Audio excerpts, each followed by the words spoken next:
I talk about self-victimization and violence, basically the widespread idea today, which is not limited to Muslims, that being a victim somehow grants you the right to counter violence.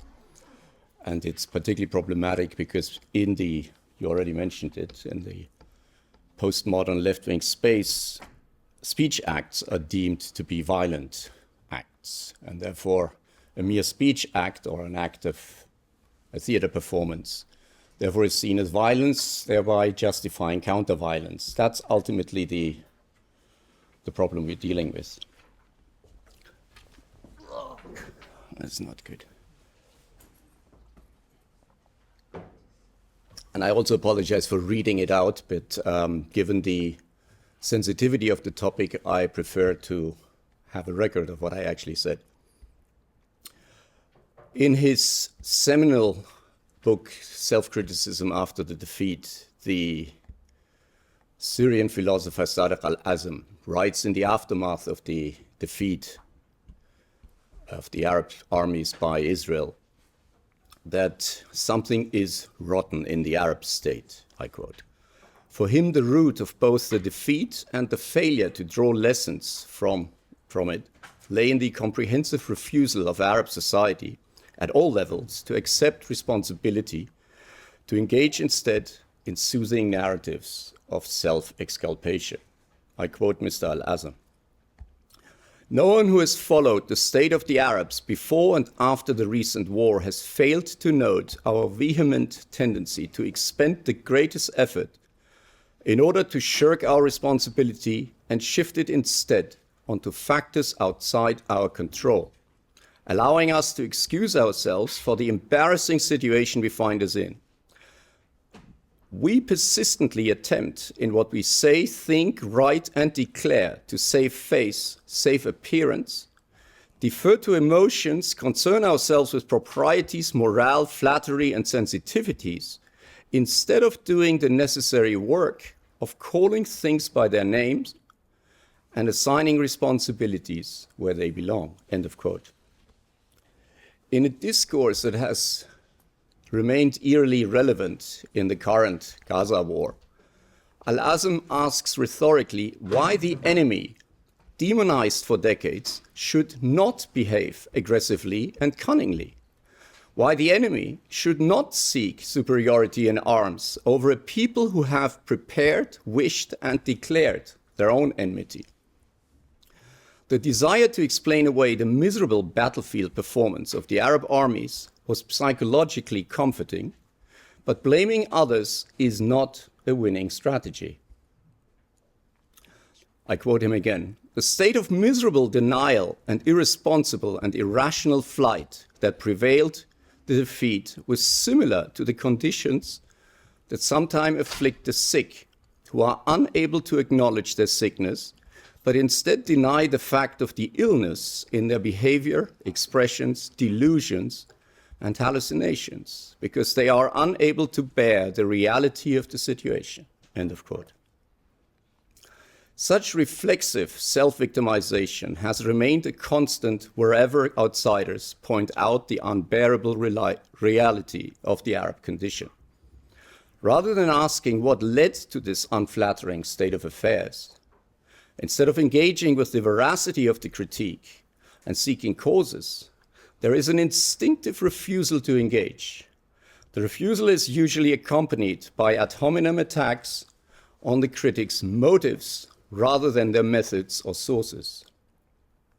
Instead of considering why the reality is unflattering, those who point out shortcomings are accused of arbitrariness, discrimination, racism, or worse.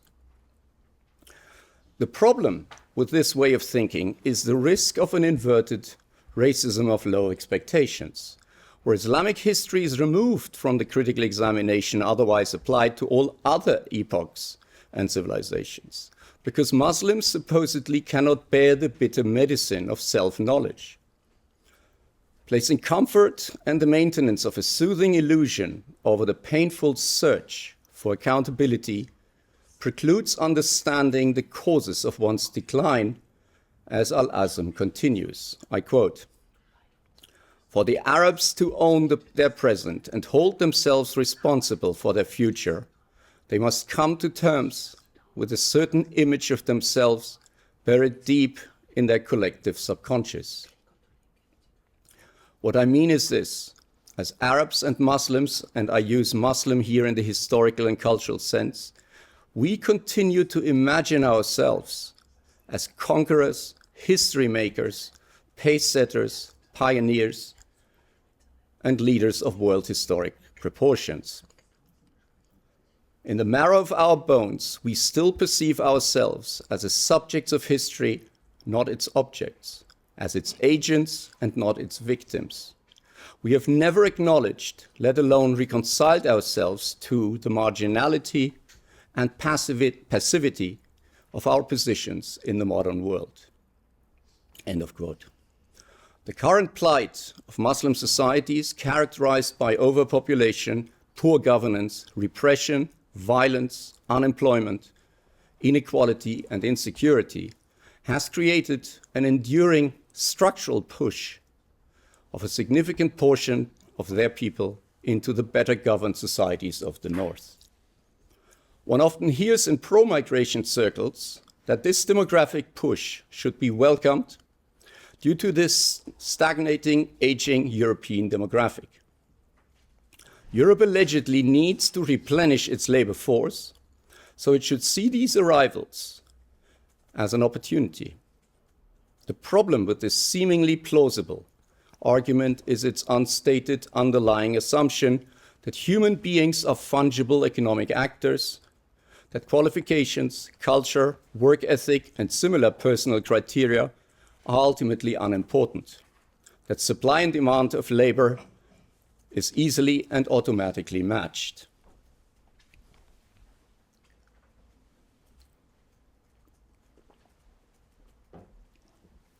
These assumptions are, as you all know, unrealistic. The vast majority of Muslim immigration into Europe, ever since the formal stop of labor recruitment in 1973, has not been driven by the needs of the labor market, but through asylum, family reunification, and other migratory avenues, both lawful and illicit. The vast majority of these new arrivals lack the necessary qualifications to be useful in the labor markets of highly advanced post-industrial societies.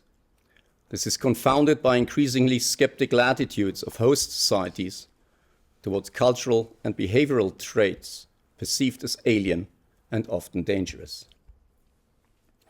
Especially Muslim migrants thus often feel like world historical flotsam in northern societies they don't understand and when they are often unwelcome. The strongly positive self-image of Muslims as inheritors of a superior, victorious religion and civilization therefore clashes with the quotidian reality of dysfunction at home that drove them to Europe in the first place. This creates an acute cognitive dissonance between a cherished self-image and a depressing reality.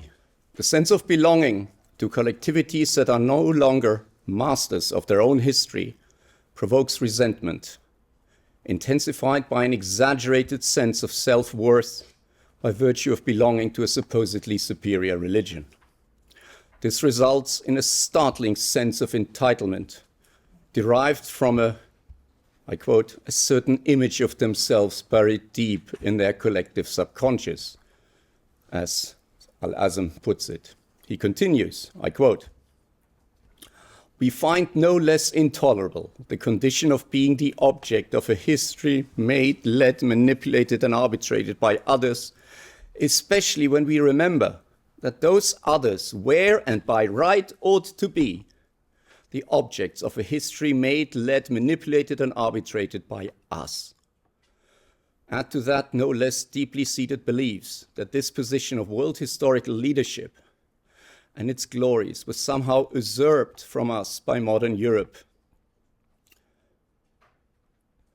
I say usurped, and usurpation is at the heart of Hamlet's tribulations and trials, because this position belongs to us by right, by destiny, by fate, by election, by providence, or by what you have you.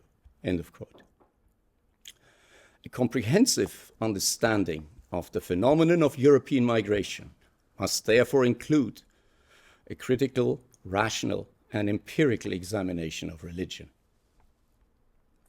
As late as the 1990s, migration was sharply debated, and political elites, to say nothing of publics, held strongly divergent views. But sometime after the turn of the millennium, in Germany coinciding with the chancellorship of Angela Merkel, political elites across the spectrum seemingly converged on the position that migration must always be considered an enrichment, a legal entitlement based on absolute xenophilic moral duties.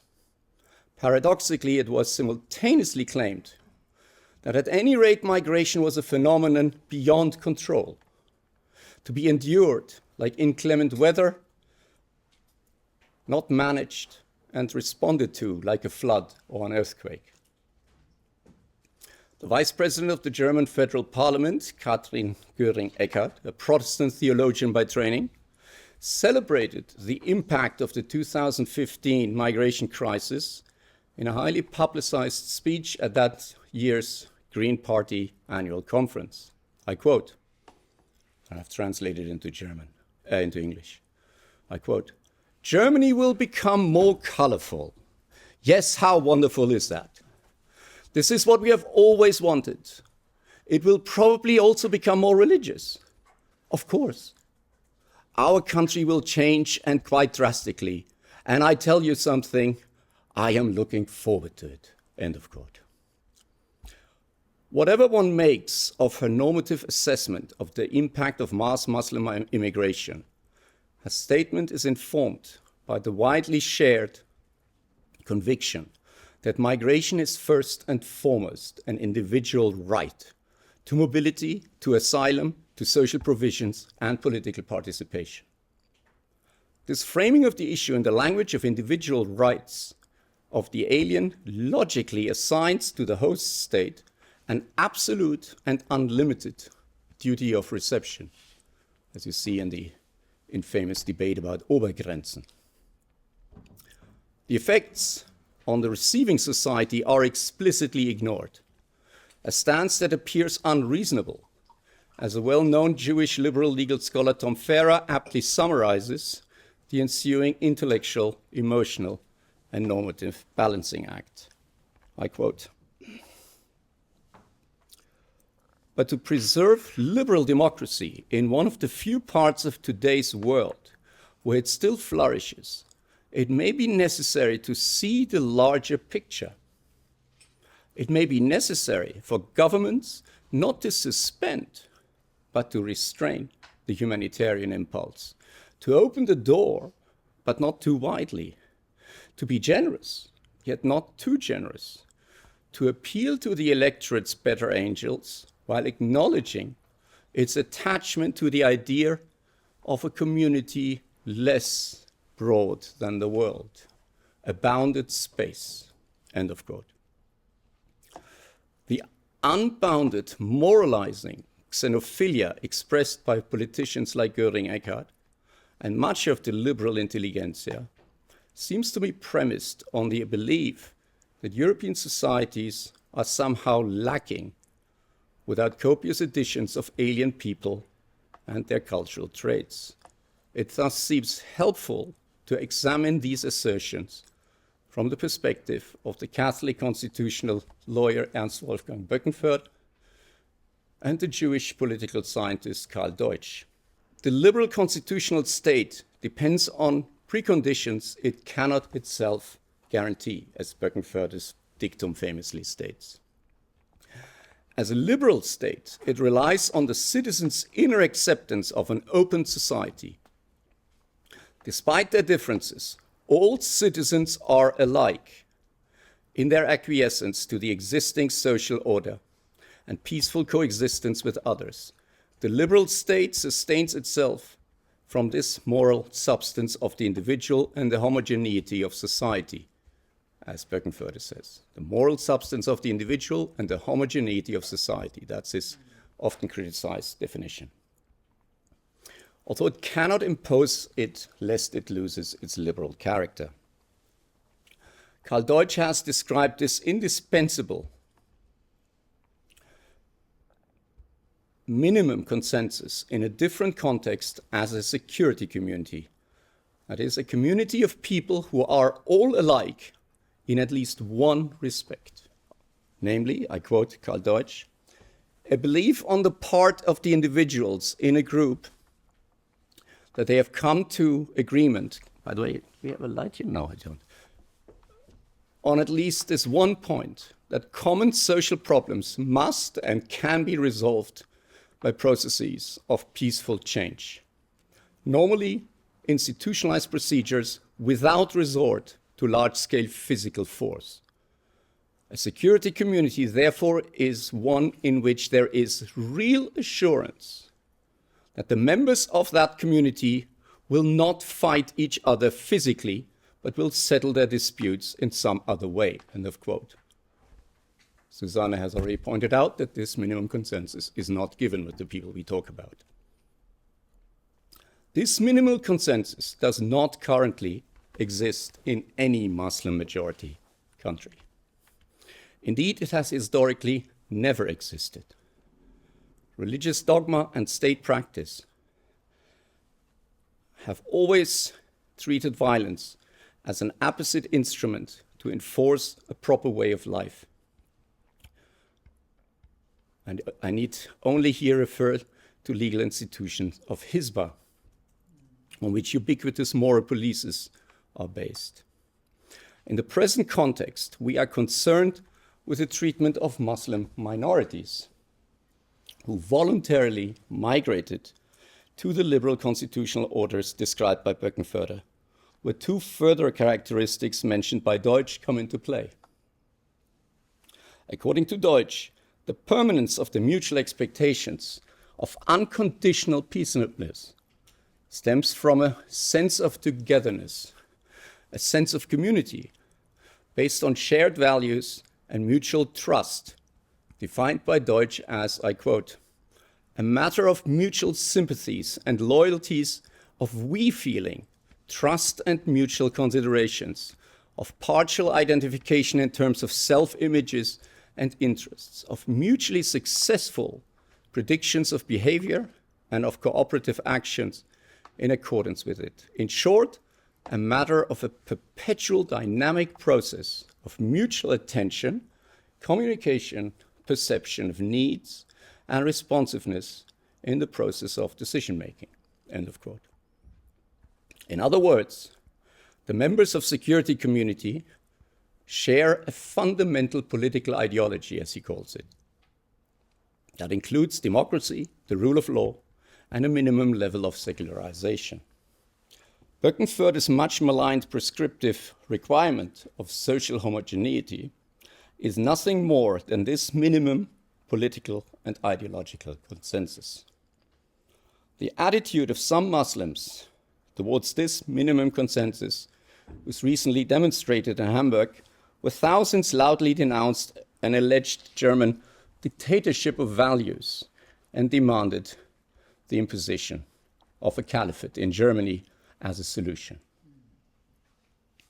Given considerable tensions with the restive and growing Muslim minority in our midst, much Western public discourse seeks to downplay normative and behavioral differences, comforting as such incantations of compatibility may be. One can doubt whether claiming, for instance, that the ongoing repression in Iran, triggered by the murder of a young woman by the morality police, violently enforcing the religious veiling ban,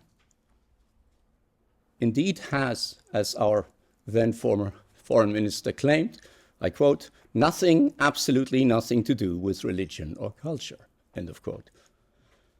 Liberal constitutionalism presents its social and legal order as essentially open and receptive even to those not yet fully aligned with its mores. Frankfurter describes this poetically as a standing invitation to those reluctant, even the potentially hostile, as the, I quote him, the great risk the liberal state has taken for the sake of freedom, end of quote.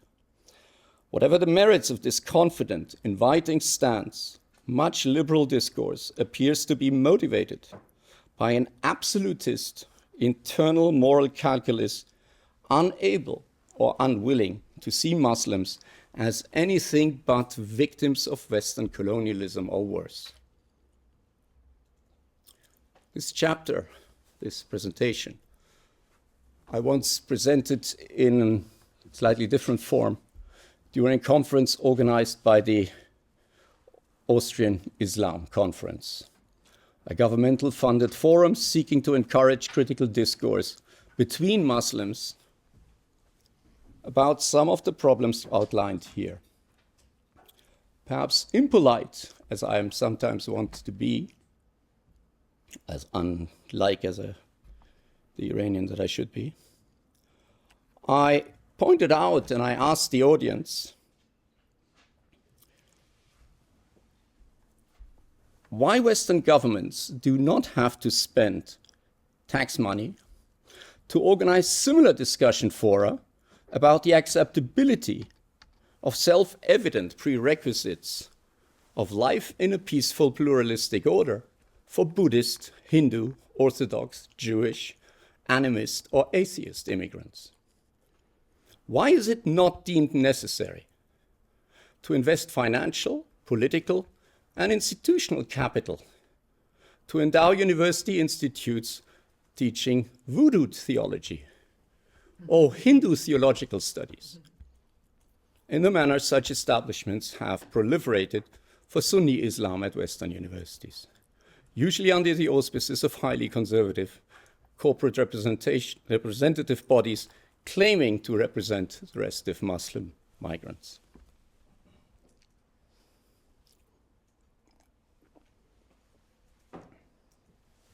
As we all know, the answer has been relegated to satirical magazines, often at great personal risk to life and reputation. Representatives of Muslim associations often claim unchallenged that critical and at times derogatory academic, literary, or artistic engagement with Islamic topics supposedly only takes place because Muslims are, I quote one of their representatives, not valued in the same way as other religious minorities, end of quote.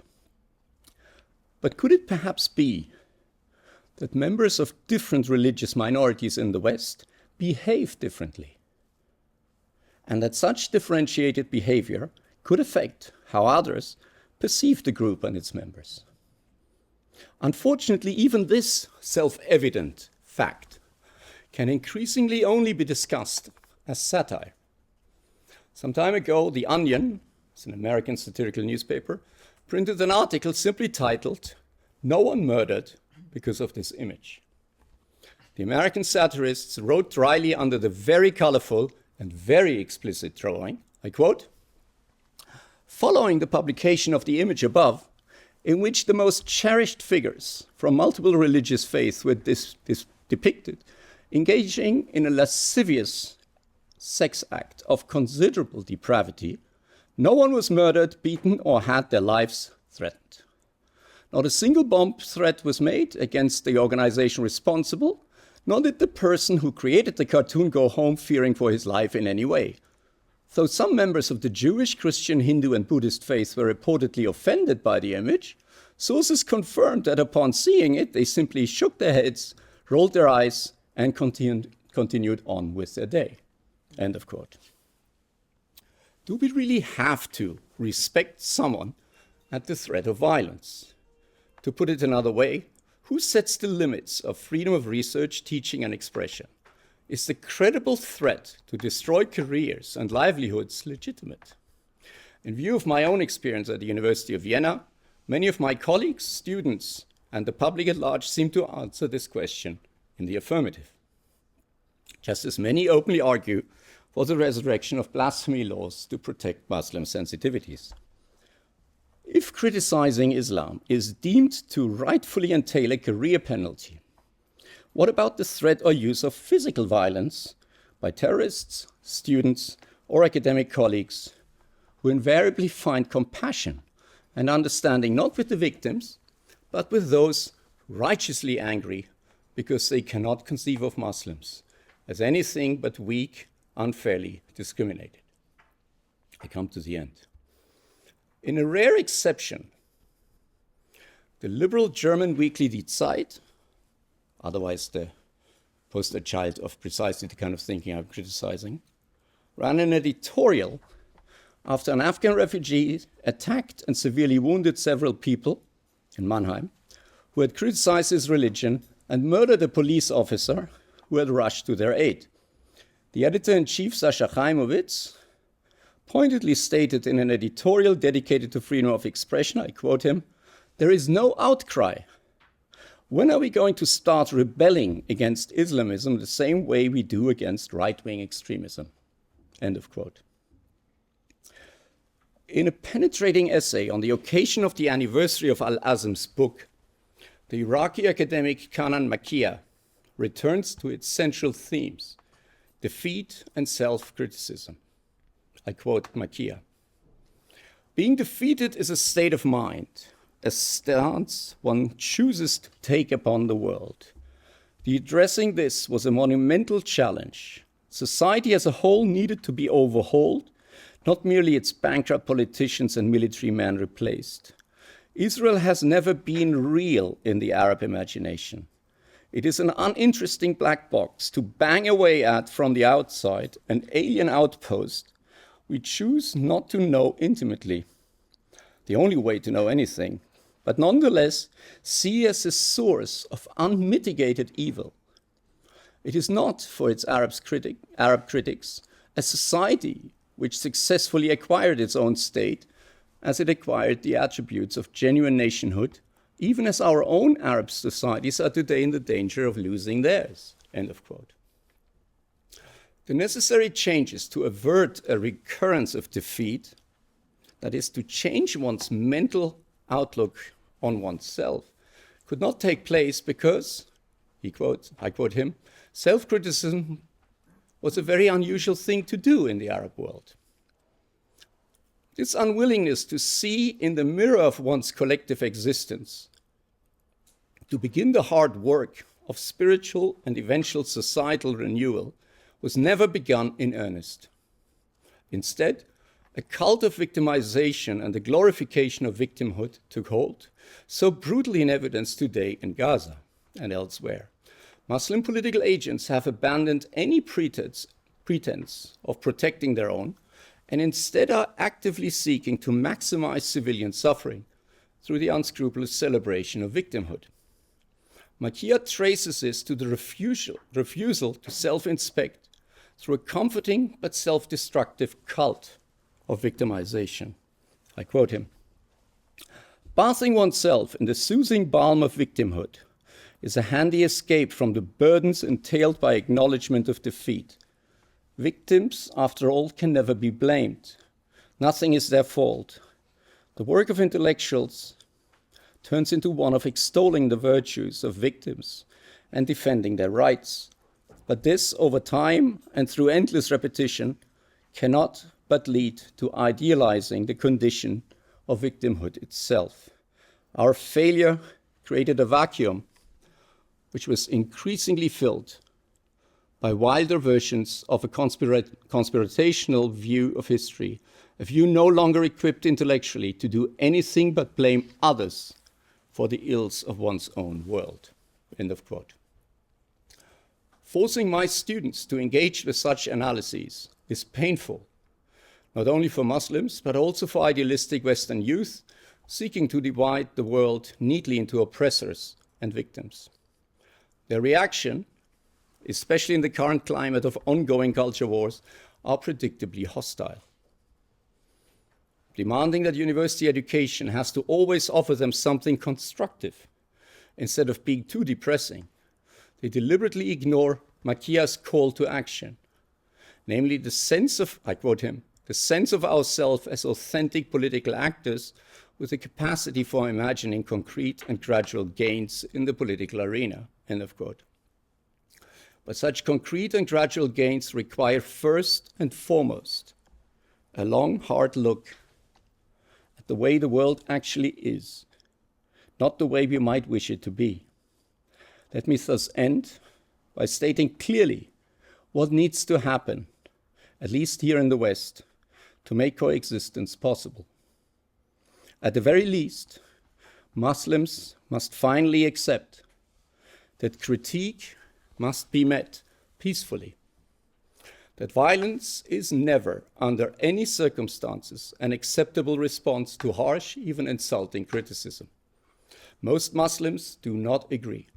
And I deliberately do not talk about Islamism, I talk about Muslims, all of them.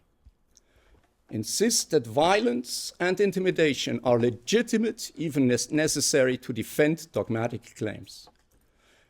It is this attitude, more than any other quality, that accounts for persistently negative attitudes towards them in the West.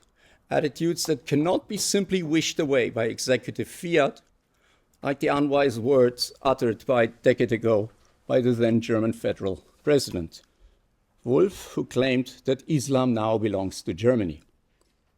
The renowned Oriental historian Tilman Nagel sharply took issue with this assertion.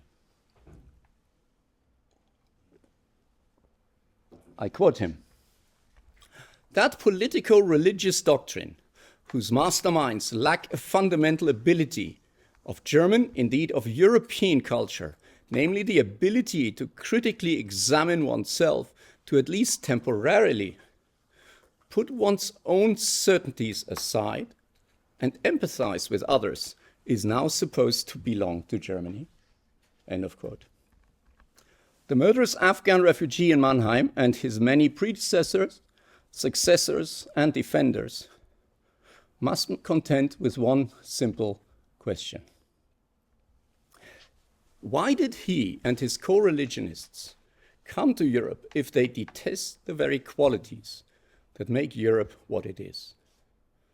Meanwhile, European societies must contend with a different, equally uncomfortable question, the one posed by Chaimowitz, the editor-in-chief.